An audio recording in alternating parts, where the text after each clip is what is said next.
நண்பர்களே, நீங்கள் பார்த்து கொண்டு இருப்பது உங்கள் கௌசிக் ரிவ்யூ. சரி வாங்க வீடியோக்குள்ளே போய் என்ன நடக்க போகுது அப்படின்னு சொல்லிட்டு பார்த்தீங்களன்னா, நம்ம மல்லி இருக்காங்களா அவங்க என்ன பண்ணுறாங்க அப்படின்னு சொல்லிட்டு பார்த்தீங்களன்னா, பிரச்சனை எல்லாமே ஒரு பக்கம் சூதானமாக முடிஞ்சிருச்சு. இதுக்கப்புறம் பிரச்சனையே இருக்காது அப்படின்னு சொல்லிட்டு நினச்சின்னு இருக்காங்க. ஆனால் இதுக்கப்புறம் தாங்க பிரச்சனையே ஆரம்பம். இந்த பிரச்சனையை எப்படி சமாளிக்க போகிறாங்க, அது மட்டும் இல்லாமல் ஒரு புறம் கரெக்டாக இந்த கேடு கெட்ட கேரக்டர் ஊடுகட்டி அடிக்கணும்னு சொல்லிட்டு சொல்லுவாங்க. அது யாரா அப்படின்னு சொல்லிட்டு பார்த்தீங்கன்னா நம்ம ரஞ்சித் இருந்தாங்க. ரஞ்சிதமும் மறுபக்கம் ராஜேஸ்வரி. இவங்க ரெண்டு பேரால என்னடா பிரச்சனை அப்படின்னு சொல்லிட்டு பார்த்தீங்களன்னா, உஸ்பேத்தி ஒரு பக்கம் நம்ம நிஷாவை அப்படியே வெறுப்பேற்றி மல்லியை ஒரே அடியாக வெறுக்க வச்சுட்டாங்க. அதே சமயத்தில் மறுபக்கம் மல்லி இருக்காங்களா அவங்க இருந்து எப்படியாவது இந்த சுடரியோட முழு ஆட்டத்தையும் முடிக்கணும். அடிப்பட்ட காரணத்தை வச்சுன்னு பழைய நினைவுகள் வந்த மாதிரி நடிக்கிறாள் அவ, இவ்வளோ கூடிய சீக்கிரம் மாட்டி விடணும் அப்படின்னு சொல்லிட்டு நம்ம மல்லி அவங்க முடிவு பண்ணுறாங்க. ஆனால் அதே சமயத்தில் சுடரி நாடகத்தை ஆரம்பிக்கலாமா அப்படின்னு சொல்லிட்டு எழுந்து விஜய் அப்படின்னு சொல்லிட்டு பாசத்தோடையும் அன்போடையும் அரவணைப்போடையும் கூப்பிட்றாரு. உடனே பார்க்கணுமே விஜய் இருந்துன்னு ஷாக் ஆகிட்டு முழிக்கிறாரு. எல்லாரும் ஒரு பக்கம் திருத்துன்னு முழிக்கிறாங்க. ஏன்னா இவங்களோட நடிப்பு ரொம்ப நாளைக்கு நீடிக்க போகிறது இல்லைங்க. ஏன்னா இவங்க சொல்கிறது காரணத்தை பார்க்கணுமே, எனக்கு இப்போ தானே சுயநினைவு திரும்பிச்சு, அதனால் எனக்கு இப்போதைக்கு எந்த ஒரு பக்குவமும் வரல, இப்போதைக்கு எனக்கு எந்த ஒரு ஐடியாவும் இல்லை அப்படின்னு சொல்லிட்டு சொல்கிறாங்க.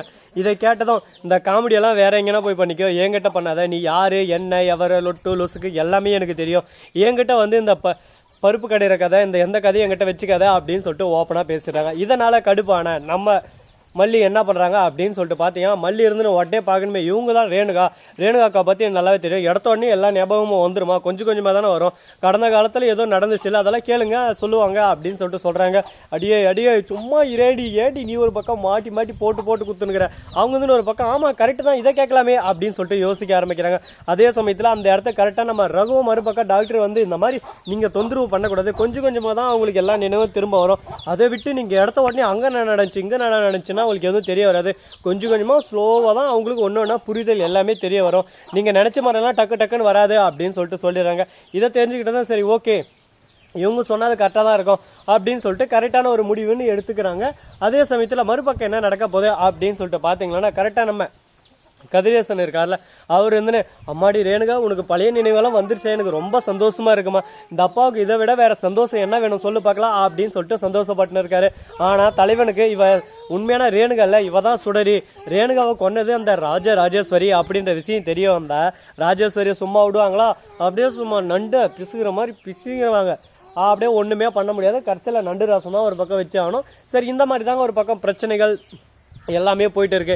இதை எல்லாமே எப்படி எந்த விதத்தில் நம்ம சுமூகமாக கொண்டு வரணும் அப்படின்னு சொல்லிட்டு ஒவ்வொரு விஷயத்துலையும் நாம தான் யோசிச்சாகணும். இதுக்கப்புறம் என்ன நடக்க போகுது அப்படின்னு சொல்லிட்டு பார்த்தீங்கன்னா, நம்ம விஜய் இருக்கார்ல அவர் வந்து இது எதுவுமே நம்பலை.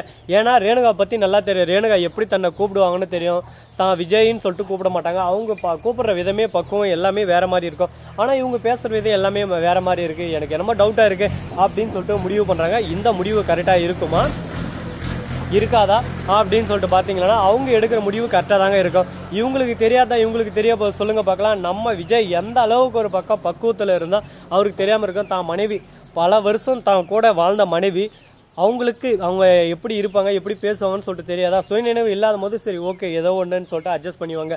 ஆனால் இந்த ஒரு தருணத்தில் உண்மை எல்லாமே வெளிச்சத்துக்கு வரும்னு சொல்லிட்டு காத்துன்னு இருக்காங்க.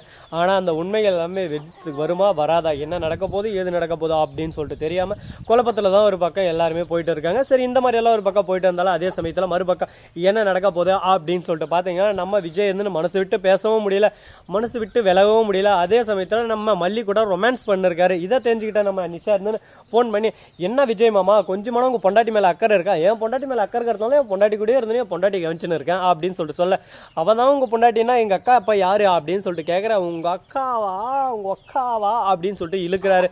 என்ன இழுக்கிறீங்க, நீங்க பண்றதெல்லாம் பார்த்தா சரியில்லையே அப்படின்ற மாதிரி பேசிட்டு இருக்காங்க. இதை கேட்கும் போது நமக்கும் தான் நீங்க பேசுறதெல்லாம் சரியில்லைன்னு சொல்லிட்டு தோணுது. அதெல்லாம் வெளியே சொல்ல முடியுமா, அது அப்பப்ப நடந்தா அது நல்லா இருக்கும், அதை விட்டுட்டு நாமளே ஒரு பக்கம் எல்லாமே நடத்தணும், நாம தான் எல்லாத்தையும் செய்யணும், இப்படிதான் நடக்கணும் இப்படிதான் பண்ணணும் அப்படின்னு சொல்லிட்டு ஒரு வரமுறை இருக்கு.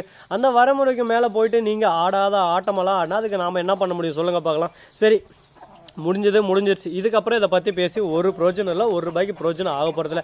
இதுக்கப்புறம் என்ன பண்ணலாம் ஏது பண்ணலான்றத பத்தி நம்ம வேணா பேசி 1 by 1 முடிவு பண்ணலாம். இதுக்கப்புறம் என்ன நடக்க போகுது அப்படின்னு சொல்லிட்டு பாத்தீங்கன்னா, நம்ம அதாவது நம்ம மனோகர் இருக்காருல்ல அவரு வந்து வராரு, வந்து ஆதாரத்தோட வராரு, மல்லி உண்மையான ரேணுகா இல்லை அப்படின்ற விஷயம் உனக்கும் தெரியும் எனக்கும் தெரியும். இந்த விஷயத்தை ஏன் நம்ம ஓப்பனாக எல்லாருக்கிட்டையும் சொல்லக்கூடாது, ஓப்பனாக சொல்லி இந்த விஷயத்தை ஃபஸ்ட்டு முடிவு கொண்டு வரணும், இல்லைனா இப்படியே தான் ஒரு பக்கம் போயின்னு இருக்கோம் அப்படின்னு சொல்லிட்டு சொல்கிறாங்க. இதை கேட்டது என்ன பேசுறது ஏது பேசுறதுன்னு சொல்லிட்டு தெரியாமல் என்னால் இதுக்கும் பதில் சொல்ல முடியல அதுக்கும் பதில் சொல்ல முடியல, ஒரே குழப்பமாக இருக்குது அப்படின்னு சொல்லிட்டு சொல்லிருக்காங்க. இந்த குழப்பத்துக்கு நடுவில் இன்னும் என்னென்ன பிரச்சனையெல்லாம் வரப்போகுதுன்னு சொல்லிட்டு தெரியல. கோவிந்தா என்ன நீ தான்ப்பா காப்பாற்றணும் அப்படின்ற மாதிரி தான் ஒரு பக்கம் போயின்னு இருக்காங்க. இந்த வீடியோ உங்களுக்கு பிடிச்சிருந்தா லைக் பண்ணுங்க, கமெண்ட் பண்ணுங்க, ஷேர் பண்ணுங்க, டிண்டிங் மேலே தட்டி விட்டு போங்க. அப்போ தான் நான் போகிற அடுத்த வீடியோ உங்களுக்கு உடனுக்குடன் நோட்டிஃபிகேஷன் வந்து கொண்டே இருக்கும். மிக்க நன்றி. தேங்க்ஸ் ஃபார் வாட்சிங். Tata, see you. நன்றி, வணக்கம், வந்தனம், வருக தருக.